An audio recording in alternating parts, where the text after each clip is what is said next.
এই বর্ষাকাল এক হয়েছে, যখন তখন ঝিরঝির করে বৃষ্টি। এই রোদ বেরোচ্ছে তো আবার পরক্ষণেই মেঘ করে গিয়ে ঝমঝমিয়ে বৃষ্টি। এরকমই একটা দিন ছিল রোববার। হঠাৎ করে সকালবেলা ওয়েদারটা মোটামুটি ভালোই ছিল, কিন্তু বেলার দিকে আবারও এক পশলা ঝিমঝিম করে বৃষ্টি। কিন্তু তারই মাঝে হঠাৎ করে ঠিক হলো আমরা দক্ষিণেশ্বর যাব। তাই তাড়াতাড়ি কাজ সামলে দুপুরবেলা বেরিয়ে পড়লাম। আমাদের বাড়ির ওখান থেকে 3টে ট্রেনটা ধরেছিলাম। রবিবার হওয়াতে আর যেহেতু সময়টা ছিল দুপুরবেলা, তাই ট্রেন বেশ ফাঁকা ছিল, ভালোভাবেই বসে আমরা যেতে পেরেছিলাম। 2 বছর আগে একবার দক্ষিণেশ্বর গেছিলাম পুজোর পরপরই, কিন্তু এত ভিড় থাকার কারণে পুজো দিতে পারিনি। কিন্তু সেদিন গিয়ে এত ভালো লেগেছে, মন ভরে মাকে দেখতে পেয়েছি, ভালোভাবে পুজো দিতে পেরেছি এবং খুব অল্প সময়ের মধ্যে আমরা পৌঁছে গেছি দক্ষিণেশ্বর মন্দিরের ভেতর।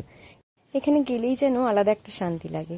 এখন আমরা আগে যাব গঙ্গার ঘাটে, সেখান থেকে মাথায় জল দিয়ে মায়ের জন্য পুজো কিনে তারপরে মন্দিরে যাব। ব্যাগপত্র সব তো রাখতে হবে। চলে এসেছি আমরা এখন গঙ্গার ঘাটে।